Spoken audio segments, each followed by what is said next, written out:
on the moon. There's no air on the moon. None. Now these guys walked around and left a bunch of equipment, and NASA claims that they don't have a telescope that can look at the moon's surface closely enough to see the footprints and shit. Are you kidding me? That is a bunch of bullshit. I'm gonna get my telescope out and start looking, man.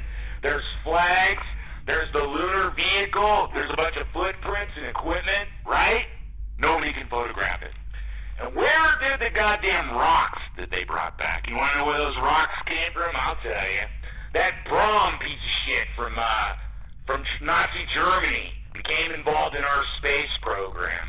Yep, what happened after World War II with all the German technology is the Russians got all the hardware and the United States got all the scientists.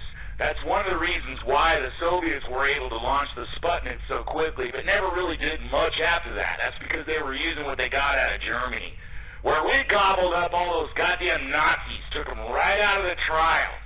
Now, we didn't have a lot of intelligence services in the Balkans, Russia, Germany, and so what happened is the Nazis made themselves as useful spies and helped start and started working with the OSS that eventually devolved into the CIA, the Mossad, and MI6.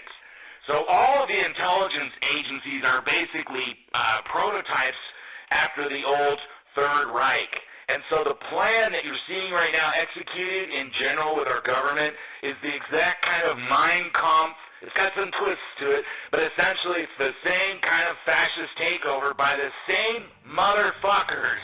The Nazis didn't lose. Germany lost. Okay? Who got those German bastards out of there? Who was living in the same area as those bastards without being harassed in any way? The Pope? People. You mean all those old Catholic guys? Yep, the rat line. It snuggled out some of the most notorious, you name it, Mengele. They all got out of there. Most of them started working it for the United States. A lot of them shuttled into the Middle East. Some of them went down south. They went down in Venezuela and stuff like that, Brazil. But most of them lived. They got away. And so we took all those crazy bastards and started making our space program. Now, all of a sudden, out of the blue, the United States was kind of shocked when the Soviet Union launched the Sputnik. Scared the shit out of everybody. Hell, they were dropping cover shows at school at that time. So people were worried that the Russians were going to be dropping a nuclear bomb with the Sputnik. And so JFK got up there and promised that we would go to the moon before the end of the decade. Now, once they started doing this shit, that guy Braun, you know, the one that made V-2 rockets, he made the Saturn rockets, he made all those goddamn rockets. The guy's not a dummy. He said that the spaceship that would be required to go to the moon, I can't remember what he said. I think it's like 3 times the size of the frickin', Empire State Building.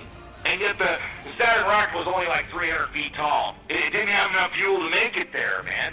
None of the other rockets ever go past 400 miles, and this thing needs to go 240,000 miles, have the fuel to land, have the fuel to take off, and have the fuel to get back.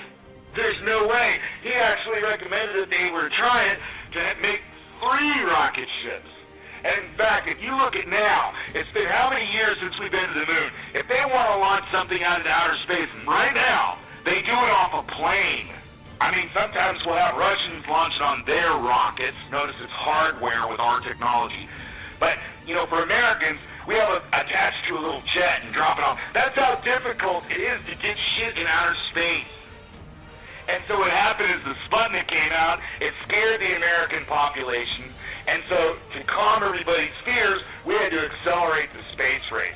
Now this fits with JFK's mistakes he was making. JFK believed that the Soviet Union's technology was way ahead of where it really was. And their military spending had been winding down. The communists in the Soviet Union knew it wasn't working in 1956. They were preparing for the end in 1956, and it didn't happen until 1989. You know why? Because JFK misjudged his intelligence.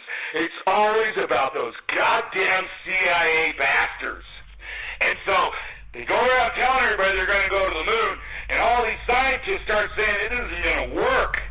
Now you got a bunch of other ones that are being told behind the scenes, you tell everybody it's going to work. There was an astronaut that went on record and said it wasn't going to work. Guess what happened to him? They strapped him into a goddamn space vessel and filled it with pure oxygen and killed him and two other ones to get rid of him. You don't think they knew that would light on fire? Come on, brah. They killed him. They wanted him to shut up. And the sickening part is all those astronauts were sworn to secrecy and sworn to say that they didn't just drift in space for 8 days, that they really did land on the moon. And they used their national popularity and celebrity shit to sell products and go on speaking tours and basically be patted on the back. Can you imagine what kind of piece of shit you would feel like with everybody saying what a great astronaut you are and you knew that you really didn't land on the moon? How would the film survive through the radiation belt? How does every fucking picture that's taken on the moon so goddamn crystal clear when these guys couldn't even look into the viewfinder of that camera with all their equipment on and stuff? How did the camera pan to catch the module taking off so perfectly when there was no one there to move the tripod? Like I said, why was the flag waving? How come there's no dust on the landing gear? How come there's no fucking crater where it landed? Why is there no stars in the sky in the majority of the pictures? You know what I mean? This shit don't make sense. None of it makes sense. Oh, I forgot to tell you, you know where the moon rocks came from? That's right, that Brahm son of a bitch. He went to Antarctica. Yep, they went to Antarctica, and he personally collected a bunch of meteorites, brought them back to Canaveral, and they sandblasted them, put them in a container. I mean, they're real moon rocks, but they got here as a meteorite. They're not real. So there you go. Our entire history that we as Americans know is primarily fraudulent. The entire history that you were taught as a little kid in school is primarily wrong. I remember my second wife was from Europe, and we went to my stepson's little project day at school, and it was about famous explorers. And they had all this stuff about, all the famous explorers in there. And she started reading about the Portuguese explorers, and she was from Portugal, man, and she was saying, this is wrong, this is wrong, this is wrong. And we walked around and looked at all the kids' projects, and those same errors regarding the date and Amerigo Vespucci and who actually discovered what was all backwards. Or maybe what she learned was all backwards. I have a feeling the Portuguese probably learned the straight poop. So the things that you were taught in school, your history's bogus, people. And on top of that, if you're under, 30 years old, the entire time you went to school, those Marxist bastards have had plans. They've been lying to everybody. Kind of like making you drink fluoride, telling you it's good for you to poison you. They're telling you to go to school so they can teach you, so they can drone you the fuck out. So you don't complain, so you don't grab a pitchfork and go out in the street. So that when you talk about being awake, you stand here with a glass eye and look like you're fucking retarded. They're demoralized. You were demoralized. If you go around bragging about how you got this big, extensive college education, and it's not about something technical or useful, and it's some kind of French literature bullshit, you know what? Your mind's probably gone. You're a liberal. You're retarded. Where are you going to work a man who's out there trying to work and support his family? Nope, that guy don't know shit. He should get less. What we should do is get as much education as we can. Maybe we can get a PhD in Islamic studies. That'll come in handy when those sons of bitches from the Muslim Brotherhood finally take over our country by outbreeding us. Okay? They're outbreeding us. Do you see how this is all connected? It's the Catholics. It's the Catholics. It's not the Zionists. It's the Catholics, man. I don't hate them, but they obviously want to control the world. I guess if I got to choose between Catholics and Muslims, I'll take Catholics. Because I'm not getting down on my face and praying 5 times a day to some insecure God. We're in trouble, people. I mean, I'm making a show every day, and it's gotten to where that's my main message.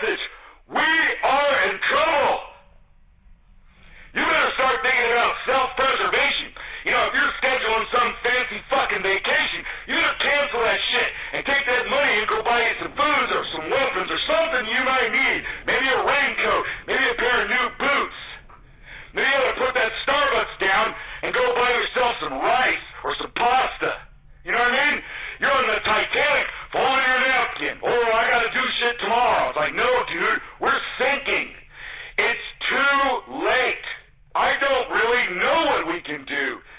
It's too late. And these retards have formed a mob. Do you know Obama gets this computer printout every fucking day? And what these guys do is they scan Google and Twitter, and they come up with statistics. Like they can tell where there's a flu outbreak by all the people looking up flu on Google. Well, the other thing they do, it just pisses me off. How many times have you started a YouTube and there on the little ad is, vote for gun control. You know what? Fuck you. I'm not voting for gun control. Yes or no? Are you against it? No, I'm not against the God-given alienable right. No, I'm not. And I don't think we should be torturing people either. But maybe we could just click on there, and Obama, the sweet, gentle giant, can tally up the numbers and figure out what next to do and what to say to manipulate you. If you guys are watching regular television, you're done. You're done. They got you. If you sit there and watch it for more than 20 minutes, it basically don't even matter what they show on the screen. You get a blank screen. It's the blink rate. You shut your mind off. Might as well smoke weed or something. Do Haldol. It fucks you up sitting there watching TV. It's the commercials and the guidance for your mind. Well, that's probably why you're listening to my video, because you're doing alternate media. I'm trying to protect you people, but you gotta start realizing most of the shit we've been told is lies. 9/11 is certainly a lie. We know that. And it just goes on and on and on. And I don't ever hear anybody talk about this. What would the world be like if these bastards weren't fucking with it? You know what I mean? What would the world truly be like if we didn't have the CIA putting in the Shaw? You know what I mean? What would have been the repercussions that would have not been felt if they hadn't done that? What would have been the repercussions if they wouldn't have went into the Mujahideen and armed them guys to the hilt? What would have happened with that? What would have happened if we would have delayed our entry to World War II? Oh, the evil empire. No, bro. That was the Vatican. And that was George Bush, Papa Bush. We didn't have to fall into that. We really didn't. The natural chains of events that we've been taught to understand in our rational mind, a majority of the basic foundations that we use to rationalize and conceptualize what's happening in our environment is bullshit. It makes it confusing. If you're a fan of my show, that's probably the primary reason you like watching my show. One of the reasons why you like watching my show, you guys know I'm a lunatic and all this other shit. But like I said, I got more knowledge in the tip of my goddamn pinky than most of you retards out there under 30. And if you listen to my show, you can tell I'm not supported by Nike. I'm not infiltrated. Nice try. Oh, he works for Spreaker. Nice try. Ain't happening. It just means you never listen to my show. If you listen to one or two shows and you pass judgment, you're one of those TV clickers. You're too goddamn ADD to do any real research. Don't you ever fucking start convicting me and judging me by watching one show. It doesn't work like that. That's not how my shows work. And my loyalty is to my fans. I've told you over and over again, I respect my fans. I appreciate your viewership, and I respect your time. That's why I edit my videos. You don't get me sitting there at my goddamn desk talking about my cat. I love you people. We need to figure out a plan. Mixed up news. The government's trying to put it out there like that, so like some other place isn't being watched as much. In other words, it's a big decoy. I see what you're saying. And apparently we'll be back after the news, I think.